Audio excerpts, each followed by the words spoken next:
Hello, my name is Ryan Farthing, and I'm an MSN student at Eastern Kentucky University. Currently, I'm in the NSC892 Evidence-Based Project and Advanced Nursing Practice class. Today, I will be going over my project proposal poster titled The Impact of School-Based Programs on Pediatric Obesity. This project explores a proposal of a PICO question regarding how school-based programs, when compared to standard treatment, affect pediatric obesity. The focus is on a proposed intervention plan for adolescent children aged 11-14 in a school-based setting.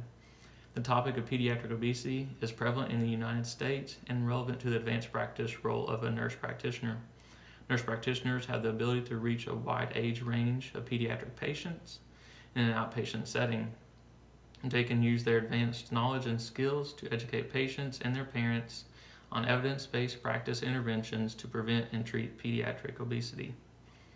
Teens start to form preventative healthcare habits involving nutrition and physical activity in both their school and home environments.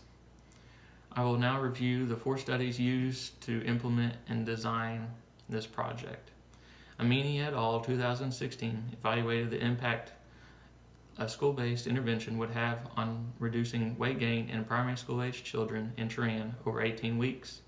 Results from the study showed an intervention significantly reduced the BMI Z-score and hip circumference. Fairclough et al. 2013 evaluated the Children's Health and Activity Nutrition Get Educated Change project over a 20-week period. Results from the study showed a significant difference in waist circumference and post-intervention, as well as a BMI Z-score at follow-up. Gitterlin et al. 2014 addressed the primary objective to investigate the effects of a systematically developed 20-month multi-component school-based intervention program, the HEA study, on BMI. The study found benefits for BMI and BMI-Z reduction in girls but not boys. Benefits were also seen in BMI in participants with parents having high level of education.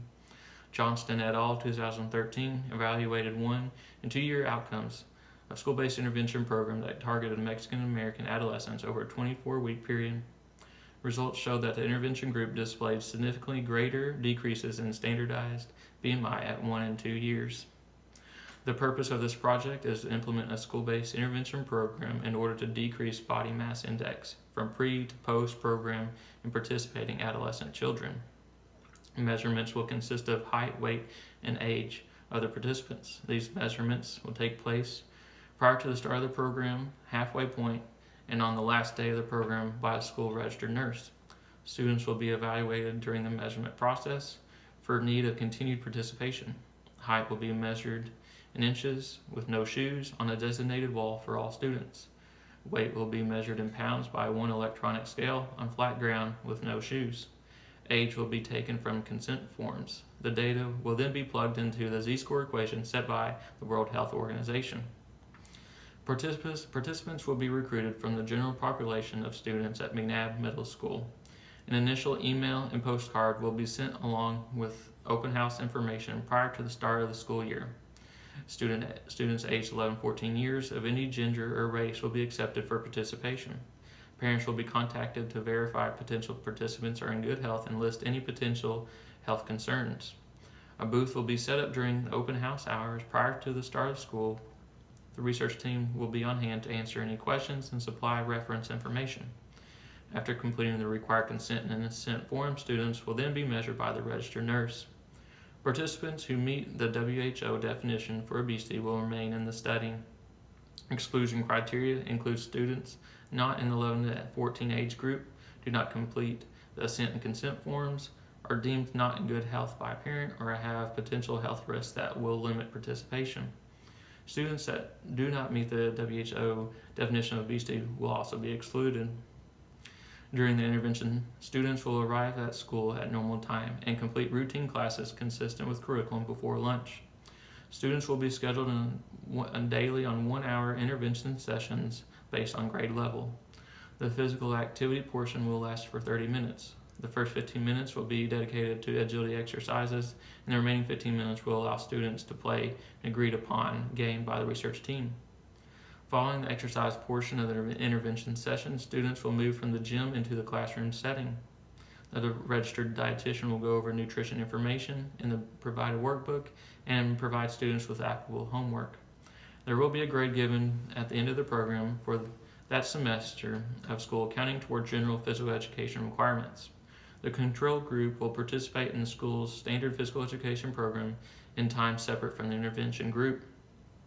In Figure 1 is the equation for Z-score supplied by the World Health Organization. In Figure 2 is the BMI Z-score for boys, and Figure 3 is the BMI Z-score for girls. Both of those are supplied by the World Health Organization. Study findings encompass the importance of pediatric obesity and illustrate how nursing practice, like school interventions, can be improved to meet the needs of the pediatric patients. Nurse practitioners are able to see pediatric patients at all age levels in the healthcare setting. For example, routine well visits or school exams provide ample opportunity for nurse practitioners to discuss early prevention and detection of pediatric obesity. Hessler states that as the number of children and families affected by pediatric overweight and obesity continues to rise, the number of effective interventions for the problem has not followed suit. By developing and implementing a standardized evidence-based intervention in a school-based program, one hopes to limit pediatric obesity and improve students' health outcomes. In implementing the proposed project, practitioners can gain a better understanding of what is effective in preventing obesity for use in clinical practice. Last but not least, a special thank you goes to the students and their families, school faculty, research team members for their participation throughout the entirety of the school-based study. Also to Dr. Elder for her guidance through the design and implementation of this project. Thank you for taking the time to watch this video. If you have any questions, please feel free to email me or leave a comment below. Thank you.